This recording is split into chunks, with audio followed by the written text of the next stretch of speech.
the way in which they're directing the district court is not very clear. It's certainly not strong, and it invites more delay, which every day of delay is enormously dangerous and injurious to this man who's sitting there for no reason in a very dangerous place, not in this country, in defiance of a legal order in this country, which was he was not to be sent to El Salvador, which is exactly where he is right now. Wah! Wah! Wah! Yeah! So freaking what? Boo-hoo! Why are you worried about this guy over here? Maybe we should worry about the planes falling out of the sky.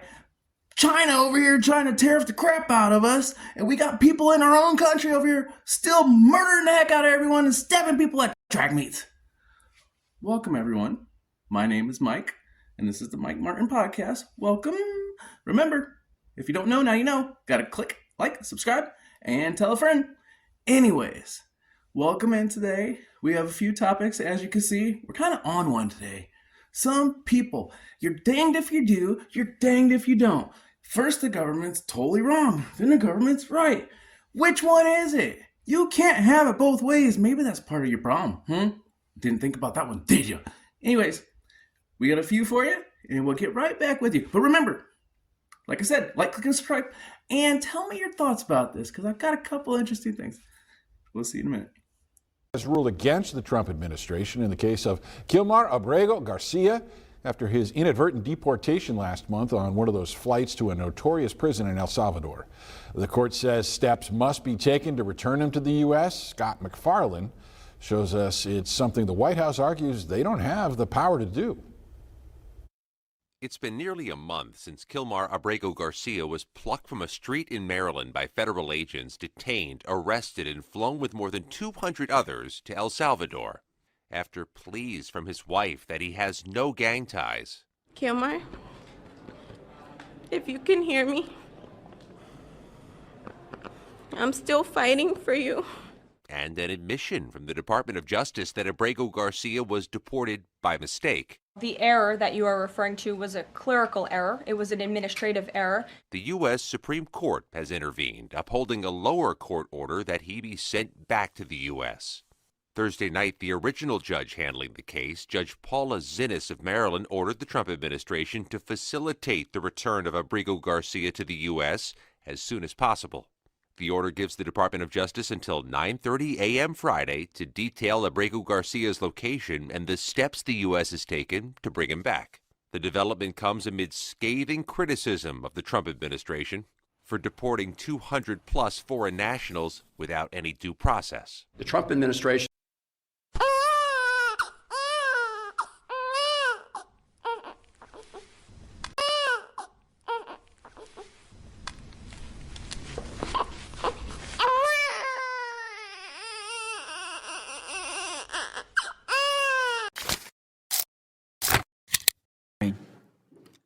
Thank you. Ladies recognized. Thank you. I think my colleague across the aisle is very confused and maybe uneducated and uninformed of what a special interest alien is. SIA is a non-U.S. person who is based on an analysis of travel patterns, potentially poses a national security risk to the United States or its interest. Special interest aliens are people from countries identified by the United States government as having conditions that promote or protect terrorism or potentially pose some sort of national security threat to the United States.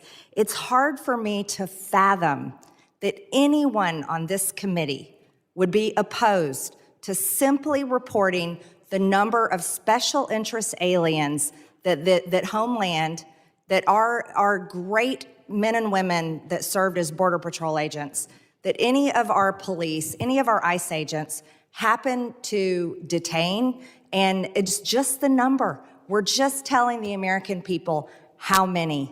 That's it. Would the gentlelady yield for a question? question? No, I will not yield. The Department of Homeland Security officials have publicly posted information about special interest aliens in the past, including the current Border Patrol chief and his predecessor. Custom and Border Protection already published similar numbers on its public site. For example, the terrorist screening data set. And just to go further, and this is always an interesting dynamic to me. On our side of the aisle, we trust the American people, and we believe they deserve transparency. They deserve the truth from the federal government, because it is, after all, that we swore an oath to serve the American people. Consumer prices dating all the way back to the COVID pandemic. Prescription drug prices saw the largest monthly decline on record.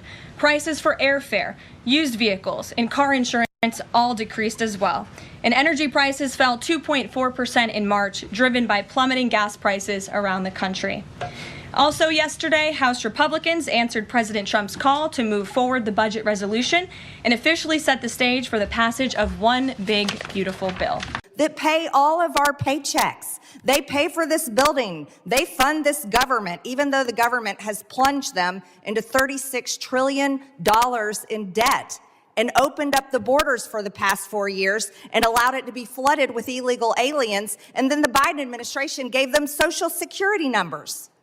You see, this that we are trying to pass today, and we would love to have your participation. We would enjoy and really would thank you for caring about transparency and providing information to the American people that so deserve it, instead of arguing back and forth and watching you all defend special interest aliens, defend terrorists who have come in our country, and defend dangerous, violent cartels who have been deported out of our country.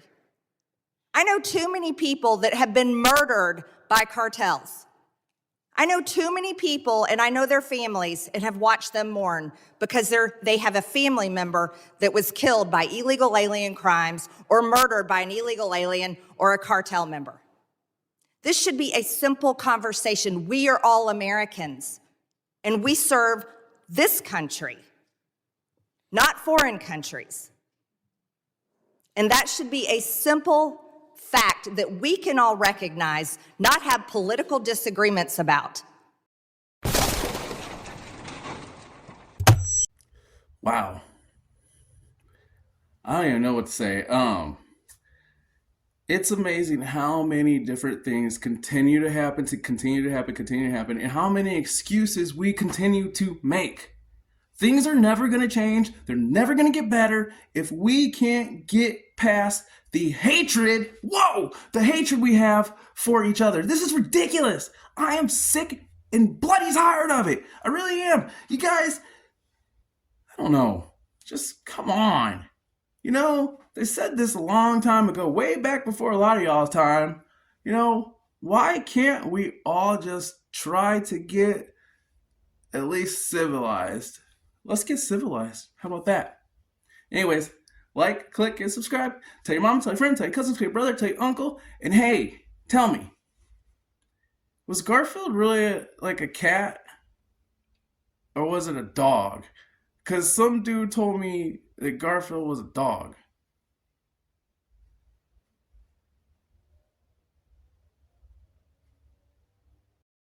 Sit, Ubu, sit. Good dog.